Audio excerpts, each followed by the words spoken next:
खबर आपको बता दें शिमला से, जहां पर चिनूक से रेस्क्यू ऑपरेशन लगातार जारी है। मंदिर से 12 लोगों की लाशें और निकाली गई हैं। तो वहीं शिव बावड़ी इलाके में मंदिर मुनहदिम हो गया था। शिमला में लैंडस्लाइड से तबाही में अब तक 60 से ज्यादा लोगों की मौत हो चुकी है। तो आपको बताते चले, एक बार फिर से हिमाचल में मौसम की मार देखने को मिल रही है। आसमानी आफत से एक बार फिर से हिमाचल परेशान है। कुछ रोज कबल ही यानी तकरीबन एक महीने पहले ही हिमाचल जबरदस्त तबाही देख रहा था और एक बार फिर से आपने देखा था कि गुज़िश्ता रोज ही बादल फटने से लैंडस्लाइड हुआ और लैंडस्लाइड की वजह से जो पहाड़ का पूरा मलबा था वो एक मंदिर के ऊपर जाकर गिर गया, जिसकी वजह से मंदिर को भी नुकसान पहुंचा और वहां पर काफी तादाद में लोग मौजूद थे।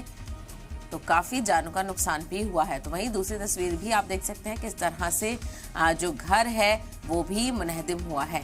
लगातार परेशानी से जूझ रहे हैं हिमाचल प्रदेश के लोग। तो वहीं अलग अलग जगहों पर लैंडस्लाइड और क्लाउड बर्स्ट की खबरें सामने आ रही हैं। मंदिर से 12 लोगों की लाशें और निकाली गई हैं। तो शिमला में चिनूक से रेस्क्यू ऑपरेशन किया जा रहा है अब। तो इसी को लेकर और जानकारी हासिल करते हैं। हमारी नुमाइंदा समीक्षा राणा इस वक्त हमारे साथ जुड़ गई हैं। समीक्षा, क्या कुछ हालात इस वक्त बने हुए हैं और कितनी देर तक चलेगा ये रेस्क्यू ऑपरेशन?